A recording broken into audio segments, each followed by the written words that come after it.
Hello learners, आज हम पढ़ेंगे magnetic field due to a long straight current carrying conductor, यानी कि एक लंबे ऋजुरेखीय धारावाही चालक के कारण चुंबकीय क्षेत्र। तो आज हम इसके लिए एक्सप्रेशन डिराइव करने वाले हैं।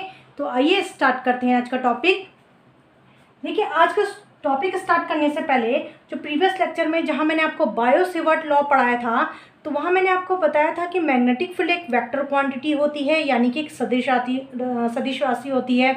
तो वहाँ मुझे आपको मैग्नेटिक फील्ड का डायरेक्शन भी बताना था, तो वो पॉइंट वहाँ स्किप हो गया है। उस पॉइंट को यहाँ डिस्कस कर लेते हैं, फिर हम आज का टॉपिक स्टार्ट करेंगे। ठीक है, तो वहाँ मैंने आपको क्या बताया था कि आपका करंट कैरिंग कंडक्टर था, आई एम्पेयर की आपकी करंट फ्लो कर रही थी। यहाँ हमने पॉइंट पी लिया था, जिसमें हमने बताया था आपको कि डीएल सेक्शन के कारण इस पॉइंट पी पे कितना मैग्नेटिक फील्ड है। ठीक है, फिर हमने ये डिस्टेंस आर कंसिडर की थी। तो हमें इस पॉइंट पी पे मैग्नेटिक फील्ड का डायरेक्शन क्या होगा ये भी हमको डिस्कस करना था वहाँ। ठीक है, तो देखिए यहाँ हम कैसे पता करेंगे कि पी पॉइंट पे आपका मैग्नेटिक फील्ड का डायरेक्शन क्या है। तो उसके लिए जो आप रूल अप्लाई करोगे वो है आपका राइट हैंड पाम रूल। तो राइट हैंड पाम रूल में क्या होता है आपका, इस तरीके का राइट हैंड का पाम लीजिएगा आप, तो इसको स्ट्रेच करिएगा। जो अंगूठा होगा वो रिप्रेजेंट करेगा आपको करंट का डायरेक्शन, और जो ये फिंगर्स होंगी आप इसको मोड़ेंगे। तो जब आप इसको मोड़ेंगे तो ये जो डायरेक्शन रिप्रेजेंट करेगा फिंगर्स आपका, वो आपका मैग्नेटिक फील्ड का डायरेक्शन होगा। ठीक है, इस फिगर में देखिए आप पाम को स्ट्रेच करिए, तो ये जो आपका अंगूठा है, थंब है, ये रिप्रेजेंट करेगा आपका करंट का डायरेक्शन। ठीक है, फिर आप इन उंगलियों को मोड़िए। इन उंगलियों को जब आप मोड़ेंगे तो इस पॉइंट पी पे जो मैग्नेटिक फील्ड का डायरेक्शन हो रहा है वो बोर्ड के अंदर की तरफ हो रहा है, प्लेन के अंदर की तरफ है, यानी इनवर्ड डायरेक्शन है। तो इनवर्ड डायरेक्शन, अंदर की तरफ का जो डायरेक्शन होता है उसको रिप्रेजेंट किया जाता है इस तरीके से। एक सर्किल बनाते हैं और अंदर क्रॉस का साइन लगाते हैं। ठीक है, ये मैंने कुछ ज़्यादा ही बड़ा बना दिया है, यहाँ पे छोटा सा सिंबल बनाइएगा। तो सर्किल बनाते हैं और क्रॉस का साइन लगाते हैं, तो वो रिप्रेजेंट करता है कि इस पॉइंट पे आपका जो मैग्नेटिक फील्ड का डायरेक्शन है वो आपके प्लेन के अंदर की तरफ का है। ठीक है, अगर आपको पूछा जाए कि यहाँ पे आप मैग्नेटिक फील्ड का डायरेक्शन बताइए तो आप कैसे बताएंगे, तो यहाँ पे आप राइट हैंड पाम रूल का ही यूज़ करेंगे। देखिए, इस तरीके से स्ट्रेच कीजिए, ये आपका करंट का डायरेक्शन हो गया। फिर आप इस तरीके से फिंगर को मोड़ेंगे तो यहाँ पे देखिए इनवर्ड अंदर की तरफ हो गया, तो क्रॉस का साइन है। फिर आप आएंगे इस तरीके से, और इस पॉइंट पे जब आएंगे तो ये आपका करंट का डायरेक्शन देखिए इस तरफ है। ये उंगलियों का डायरेक्शन हमारा किधर है, बाहर की तरफ है। तो यहाँ पे जो मैग्नेटिक फील्ड का डायरेक्शन होगा इस पॉइंट पे वो आपका रिप्रेजेंट करेगा बाहर की तरफ। बाहर की तरफ है आपका मैग्नेटिक फील्ड का डायरेक्शन। तो उसको हम किस तरह रिप्रेजेंट करते हैं, एक सर्किल बनाते हैं, अंदर एक डॉट बनाते हैं। तो सर्किल बना के अगर आप डॉट बना रहे हैं तो इसका मतलब है कि जो मैग्नेटिक फील्ड का डायरेक्शन है आपका वो बाहर की तरफ है, आउटवर्ड है। अगर आपने क्रॉस बनाया है और सर्किल के अंदर क्रॉस बनाया है, इसका मतलब है कि आपका जो यहाँ मैग्नेटिक फील्ड का डायरेक्शन आप दिखा रहे हैं वो इनवर्ड है, यानी कि अंदर की तरफ है। ठीक है, तो जहाँ मैंने आपको बायो सेवर्ट लॉ पढ़ाया था तो उस फिगर में आप यहाँ पे जहाँ मैंने पी पॉइंट बताया था आपको, वहाँ पे आप इस तरीके का सिंबल ड्रॉ कर दीजिए, जिसका मतलब ये होगा कि मैग्नेटिक फील्ड आपका इनवर्ड डायरेक्शन में है, अंदर की तरफ है। ठीक है, फिर ध्यान रखिएगा जो मैग्नेटिक फील्ड होगा वो आपके करंट के तो परपेंडिकुलर है ही है, साथ ही साथ आपके डीएल और आर इन दोनों के भी परपेंडिकुलर होगा। ठीक है, तो यही पॉइंट मुझे आपको डिस्कस करना था। तो अब स्टार्ट करते हैं आज का टॉपिक। ठीक है, तो आज का टॉपिक क्या है आपका, आपके पास एक लंबा कंडक्टर दिया गया है। तो लंबा कंडक्टर आपके पास है, फाइनाइट लेंथ है उसकी। ठीक है, ध्यान रखिएगा फाइनाइट लेंथ का है वो, उसके कारण आपको मैग्नेटिक फील्ड की वैल्यू निकालनी है, मैग्नेटिक फील्ड के लिए एक्सप्रेशन निकालना है। तो ये मान लेते हैं आपके पास कंडक्टर हो गया, ये आपका कंडक्टर हो गया सपोज। ठीक है, यहाँ पे एक पॉइंट ले लेते हैं P। ठीक है, ये पॉइंट P है। इस पॉइंट की कंडक्टर से जो दूरी है सपोज वो R है, और ये आपकी परपेंडिकुलर डिस्टेंस है। ध्यान रखिएगा R क्या है, आपकी परपेंडिकुलर डिस्टेंस है between conductor and point P। और सपोज करते हैं इस कंडक्टर पर I एम्पियर का करंट फ्लो कर रहा है। फिर हम क्या करेंगे, P पॉइंट को दोनों एंडों से जोड़ देते हैं। ठीक है, यहाँ जोड़ दीजिए, इसको हमने जोड़ दिया। इसी तरीके से नीचे वाले को भी जोड़ दीजिए, हमने नीचे वाले को भी जोड़ दिया। ठीक है, फिर मान लेते हैं देखिए इस लाइन के जो ऊपर एंगल बन रहा है वो आपका φ1 हो गया, और इस लाइन के जो नीचे वाला एंगल बन रहा है सपोज वो क्या है आपका φ2 है। ठीक है, फिर देखिए फिर हम क्या करेंगे कि स्मॉल सा सेक्शन कंसीडर करेंगे, स्मॉल एलिमेंट लेंगे आपका DL। इस आपने इस कंडक्टर का एक स्मॉल एलिमेंट लिया है आपका, क्या है ये DL है। इस DL की P पॉइंट से दूरी मान लेते हैं कितनी है, x है। x डिस्टेंस हम सपोज कर रहे हैं क्या, DL की पॉइंट P से। ठीक है, इतना हो गया। फिर देखिए हम क्या करेंगे, पहले इस स्मॉल एलिमेंट DL के कारण पॉइंट P पे मैग्नेटिक फील्ड की वैल्यू निकालेंगे, मैग्नेटिक फील्ड के लिए फॉर्मूला देखेंगे, फिर हम उसको इंटीग्रेट करेंगे तो आपको पूरे कंडक्टर के लिए मैग्नेटिक फील्ड का फॉर्मूला मिल जाएगा। ठीक है, तो DL के कारण पॉइंट P पे जो मैग्नेटिक फील्ड होगा वो हम बायो सेवर्ट लॉ से निकालेंगे, तो वो होगा आपका DB equals to mu naught upon 4 pi IDL। देखिए साइन, अब थीटा की जगह आप क्या लिखोगे, थीटा कौन सा एंगल होता था, वो DL, वो आपके DL और DL P के बीच में जो लाइन होती थी, इन दो पॉइंट्स को मिलाने वाली जो लाइन होती थी उन दोनों के बीच का एंगल होता था, यानी कि ये एंगल होता है आपका, ये एंगल लेते थे ना साइन के साथ। तो यहाँ पे क्या लेंगे, यहाँ पे देखिए मान लेते हैं ये वाला एंगल आपका सपोज थीटा है, इस वाले एंगल को हम थीटा मान रहे हैं, और ये आपका 90 डिग्री है ही। मैंने आपको बताया है कि ये जो है आपका परपेंडिकुलर है। ठीक है, तो ये परपेंडिकुलर डिस्टेंस होने के कारण ये आपका परपेंडिकुलर हो गया, 90 डिग्री हो गया। तो ये 90 है, ये थीटा है, तो ये कितना हो जाएगा, ये एंगल हो जाएगा आपका 90 माइनस थीटा। समझ गए आप, ये एंगल आपका कितना हो गया 90 माइनस थीटा। कैसे, ये जो ट्रायंगल है, ट्रायंगल का जो सम होता है एंगल्स का वो 180 होता है। 180 में से आप 90 प्लस थीटा को माइनस करेंगे, 90 प्लस थीटा को माइनस करेंगे तो कितना आएगा 90 माइनस थीटा। तो यही एंगल मैंने लिखा है 90 माइनस थीटा। तो आप साइन के साथ जो एंगल लिखेंगे वो होगा आपका 90 माइनस थीटा डिवाइडेड बाई, अब वहाँ हम R लेते थे तो R क्या होता था, DL और P पॉइंट के बीच में डिस्टेंस थी। यहाँ पे हमने DL और पॉइंट P के बीच में जो डिस्टेंस है, जो दूरी है, वो हमने x मानी है, तो ये x स्क्वायर हो जाएगा। ठीक है, तो ये छोटी छोटी बातें हैं, इनको ध्यान रखिएगा। अब देखिए ये हो जाएगा mu naught upon 4 pi IDL। Sign 90 minus theta होता है कॉस थीटा, ध्यान रखिएगा, साइन 90 माइनस थीटा होता है cos theta upon x square. तो dB की वैल्यू ये आ गई। अब हम इसको इंटीग्रेट करेंगे, तो इंटीग्रेट करने से पहले देखिए जो म्यू नॉट अपॉन 4 पाई है ये आपका कांस्टेंट टर्म है। ठीक है, I भी आपके पास कांस्टेंट है, लेकिन ये जो x है ये कांस्टेंट नहीं है। देखिए यहाँ पे कुछ और होगी, अगर आप DL यहाँ लेंगे तो यहाँ x कुछ और आएगा, यहाँ लेंगे तो x कुछ और आएगा, यानी कि x वेरिएबल है, x वेरी कर रहा है, x कांस्टेंट नहीं है। तो हमें पहले x को कांस्टेंट टर्म में या थीटा के टर्म में लिखना पड़ेगा। उसी तरीके से आपको DL को भी थीटा के टर्म में लिखना पड़ेगा, d थीटा लिखना करना पड़ेगा उसको, तभी आपका कॉस थीटा का भी इंटीग्रेशन हो पाएगा। ठीक है, तो पहले हम इनकी वैल्यू को निकाल लेते हैं, x और DL को कांस्टेंट या फिर थीटा के टर्म में। तो देखिए इस एंगल को कंसीडर करिए, जो राइट एंगल ट्रायंगल है, इस ट्रायंगल को आप कंसीडर करिए। इस ट्रायंगल में देखिए आपका जो कॉस थीटा है वो कितना होगा, कॉस थीटा का फॉर्मूला होता है बेस अपॉन हाइपोटेन्यूज। तो कॉस थीटा हो गया, बेस क्या हो गया आपका ये, तो बेस हो गया आपका r, हाइपोटेन्यूज हो गया आपका ये, तो ये हो गया आपका x। ठीक है, यहाँ से आप x की वैल्यू निकालिए, x इक्वल्स टू हो जाएगा r अपॉन कॉस थीटा। इसको मान लीजिए क्वेश्चन नंबर फर्स्ट, इसको मान लीजिए क्वेश्चन नंबर 2। अब देखिए सेम राइट एंगल ट्रायंगल हम कंसीडर करेंगे इसी को, और tan थीटा की वैल्यू निकालेंगे से tan थीटा इक्वल्स हो जाएगा परपेंडिकुलर अपॉन बेस। तो इसके लिए परपेंडिकुलर ये होगा परपेंडिकुलर, और बेस होगा ये। तो इसको हम मान लेते हैं, सपोज ये डिस्टेंस आपकी L है, तो परपेंडिकुलर हो गया L और बेस हो गया आपका R, बेस हो गया आपका R। ठीक है, फिर यहाँ से L की वैल्यू आ गई R tan थीटा। अब देखिए हमें तो DL चाहिए था, तो आप क्या करोगे, इसको डिफ्रेंशिएट करोगे विद रिस्पेक्ट टू थीटा। तो L को डिफ्रेंशिएट करिए विद रिस्पेक्ट टू थीटा, तो ये हो जाएगा DL upon d theta equals to R, और tan थीटा को जब आप डिफ्रेंशिएट करोगे यानी अवकलन करोगे तो उसका फॉर्मूला होता है सेक स्क्वायर थीटा। तो ये जाएगा आपका सेक स्क्वायर थीटा।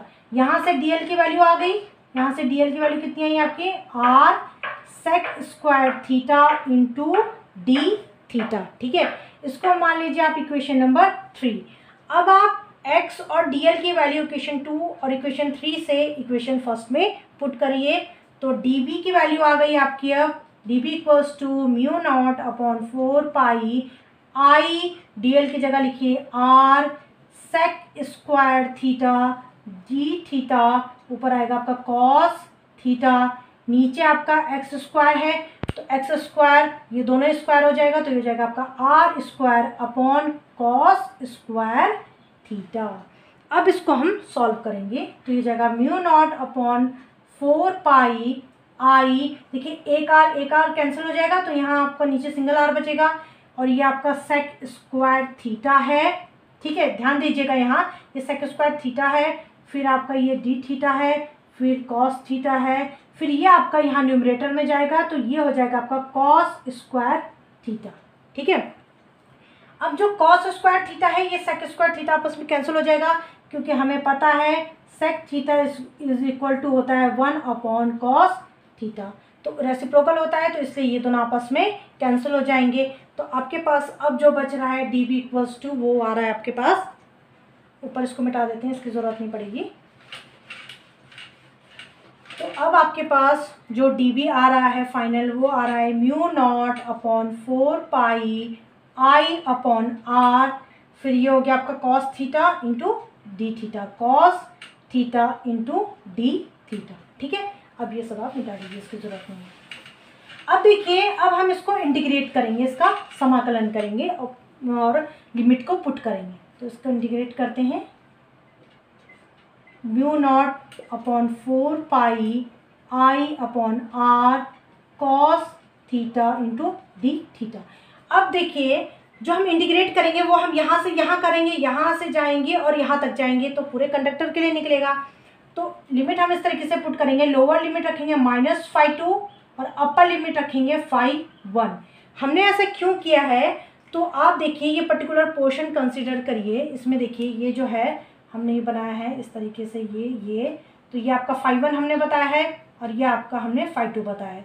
तो देखिए जो φ1 है वो इस लाइन से ऊपर जा रहा है, एंगल है, और जो φ2 है उसका डायरेक्शन आपका नीचे की तरफ आ रहा है। हम जा रहे हैं ऐसे, ठीक है, हम नीचे से ऊपर जा रहे हैं, तो ये इसके ऑपोजिट डायरेक्शन में हो गया, ये नीचे आ गया φ2, हम ऊपर की तरफ जा रहे हैं, इसलिए हमने φ2 को नेगेटिव लिया है, और φ1 तो आपका सेम डायरेक्शन में है ही, तो φ1 के आगे आपका प्लस का साइन आएगा, तो प्लस लिखने की ज़रूरत नहीं है। समझ गया आप माइनस क्यों लिखा, माइनस हमने इसलिए लिखा जो φ2 है वो नीचे से ऊपर से नीचे की तरफ एंगल बन रहा है, और जो हम इंटीग्रेट कर रहे हैं वो हम नीचे से ऊपर की तरफ कर रहे हैं, तो दोनों ऑपोजिट डायरेक्शन में होने की वजह से φ2 को हमने नेगेटिव लिया है। ठीक है, फिर अब इसको सॉल्व करते हैं।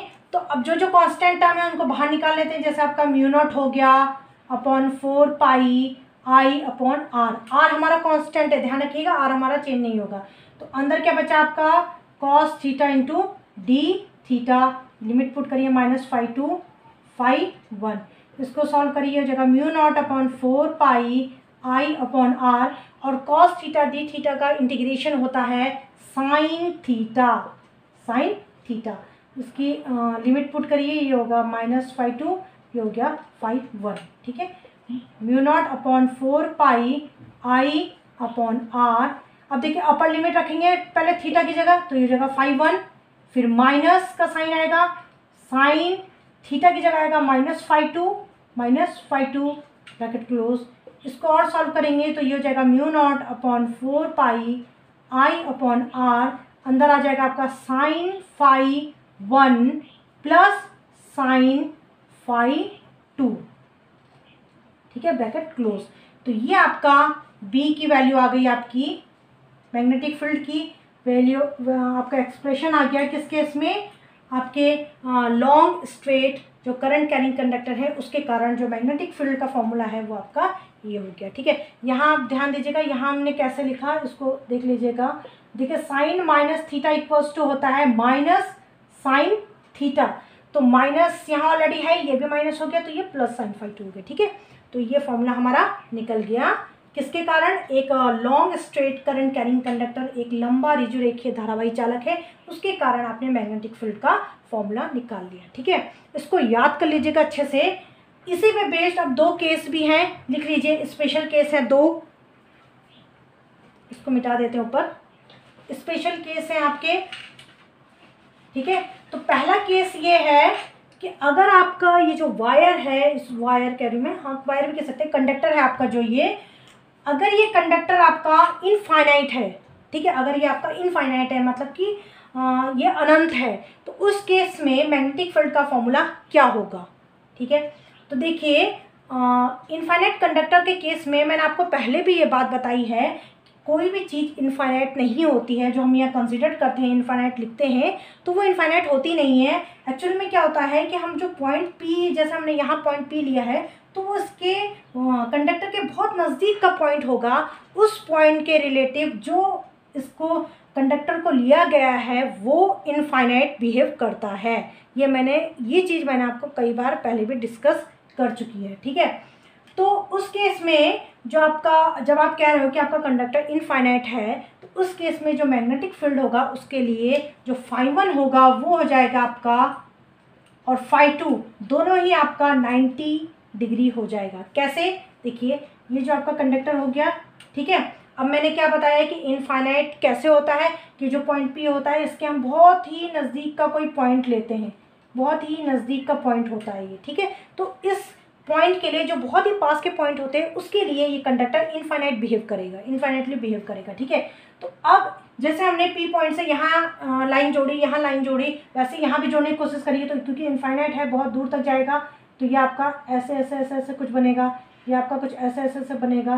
तो इस तरीके से आपको देखने पे लगेगा कि ये आपके जो एंगल बन रहा है φ1 φ2 वो 90 डिग्री होगा लगभग। ठीक है, तो वो लगभग आपके 90 डिग्री का बनेगा। तो φ1 और φ2 की जगह आप 90 डिग्री वैल्यू पुट करेंगे तो b की वैल्यू आ जाएगी आपकी b = μ0/4πI/r।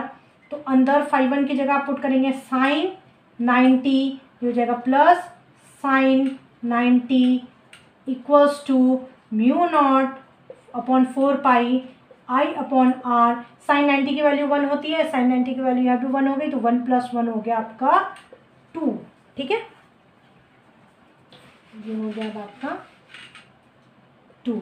तो ये हो गया आपका किस केस में, जब आपका जो आपका कंडक्टर है वो आपका इनफाइनाइट है, तो उस केस में जो मैग्नेटिक फील्ड का फॉर्मूला होगा वो होगा μ0/4π2I/r। देखिए इसको कैंसिल मत करिएगा क्योंकि μ0/4π की वैल्यू हमें पता है 10⁻⁷। तो क्वेश्चन जब न्यूमेरिकल आता है तो सॉल्व करने में इजी होता है, तो इसको, इस एक्सप्रेशन को इसी तरीके से लिखिए। बाकी जनरली जो बच्चे कंफ्यूज करते हैं वो φ1 और φ2 को 90 समझने में कंफ्यूज करते हैं। समझ लीजिएगा फिर से, जो पॉइंट P है तो वो आपका इनफाइनाइटली बिहेव करेगा। ये कंडक्टर आपका कब बिहेव करेगा इनफाइनाइट? जब आपका ये पॉइंट P आप इस कंडक्टर के बहुत नज़दीक ला रहे हो। अब बहुत नज़दीक लाओगे, फिर आप इन दोनों को मिलाने की कोशिश करोगे लाइनों को, तो उनके बीच का जो एंगल बनेगा वो आपका, देखिए जो ये होगा, फिर आपका ये जो एंगल बनेगा वो लगभग 90 डिग्री का बनेगा। ठीक है, तो ये हो गया पहला केस। अब इसका सेकंड केस भी देख लेते हैं। ठीक है, इसका सेकंड केस भी देख लेंगे। तो सेकंड केस इसका ये है कि आपका ये जो कंडक्टर है ये इनफाइनाइट है। ठीक है, अभी भी आपका कंडक्टर जो क्या है, इनफाइनाइट है, लेकिन ये जो पॉइंट P ले रहे हैं अब हम, वो आपके इन दो एंड्स में से किसी एक एंड के बहुत ही पास है, बहुत नज़दीक है। या तो आप इस P को यहाँ कहीं मान लीजिए या फिर इस P को यहाँ कहीं मान लीजिए। तो ये केस है। ठीक है, तो इस केस को आप इस तरीके से लिखिएगा, if conductor is infinite and point P is very close to one end of the conductor। ठीक है, और हिंदी में इसको इस तरीके से लिखेगा, यदि चालक अनंत हो तथा बिंदु P चालक के किसी एक सिरे के बहुत समीप हो, तब उस केस में आपका जो φ1 होगा वो आपका 0 हो जाएगा, जो φ2 होगा वो 90 हो जाएगा। ये हम कैसे कह रहे हैं, देखिए फिर से समझिए, ये आपका कंडक्टर है। इस बार φ1 0 का मतलब क्या हो गया कि आप जो P पॉइंट ले रहे हो वो ऊपर वाले एंड के नज़दीक ले रहे हो कहीं पॉइंट। ठीक है, तो हम ऊपर वाले जो एंड है उसके नज़दीक पॉइंट P ले रहे हैं, तो उस केस में इसके बीच की जो परपेंडिकुलर डिस्टेंस हो गई। अब आप इस P को इससे जोड़ोगे, जैसे हमने ऊपर वाला जोड़ा था, तो कहाँ जोड़ोगे, ऊपर तो है ही नहीं कुछ, तो आपको इसी पे जोड़ना पड़ेगा। जब आप इसी पे जोड़ोगे तो एंगल क्या बना आपका, 0 बना, तो φ1 इसलिए हमने 0 लिखा। फिर φ2 देखिए, अब ये इसके पास है तो ये इसके ऐसे ऐसे इनफाइनाइट बिहेव करेगा, तो ये अब आपका 90 डिग्री बन गया, तो φ2 आपका 90 हो गया। ठीक है, तो इसकी वैल्यू आप इस इक्वेशन में पुट करिए, तो ये हो जाएगा आपका B equals to mu naught upon 4πI/r। फिर आपका क्या था, साइन φ1 प्लस साइन φ2 था, तो साइन φ1 की जगह 0 रखिए प्लस साइन φ2 की जगह 90 रखिए। तो ये इसको सॉल्व करिए, ये आपका 0 हो गया, ये आपका 1 हो गया, तो ये हो गया आपका म्यू नॉट अपॉन 4πI/r। ठीक है, तो ये B की ये वैल्यू आ गई। इसी तरीके से आप इसका इन्वर्स भी कर सकते थे, आप φ2 को 0 रख सकते थे और φ1 को 90 भी रख सकते हो, लेकिन वो कब होगा, जब P पॉइंट आपका ऊपर वाले एंड में नहीं बल्कि नीचे वाले एंड में होगा। अगर अब आप जो पॉइंट P है वो नीचे वाले एंड में कंसीडर करोगे, नीचे वाले एंड के पास कंसीडर करोगे इस पॉइंट को, तो आपका φ2 क्या हो गया, अब आपका इस केस में φ2 0 होगा और आपका φ1 90 होगा, क्योंकि अब देखिए कुछ ऐसा ऐसा बनेगा, ऐसा ऐसा बनेगा, φ1 ऐसा एंगल बनेगा, तो ये क्या बन रहा है आपका, ये लगभग आपका 90 बनेगा। ठीक है, तो उससे जो लास्ट में जो एक्सप्रेशन आएगा यही आएगा, कोई फ़र्क नहीं पड़ेगा, बस यहाँ साइन 90 प्लस साइन 0 हो जाएगा, तो इसको सॉल्व करोगे तो आपका 1 ही आएगा, तो ये एक्सप्रेशन यही आएगा, चाहे आप φ1 को 90 पुट करो, चाहे φ1 को 0 पुट करो, उससे कोई फ़र्क नहीं पड़ता। आप पॉइंट P को चाहे इस वाले एंड के पास कंसीडर करो, चाहे इस वाले एंड के पास कंसीडर करो। ठीक है, तो ये था आज का टॉपिक आपका, तो इसको अच्छे से तैयार कर लीजिएगा। ठीक है, अब नेक्स्ट क्लास में नेक्स्ट टॉपिक के साथ फिर मिलेंगे। Good bye.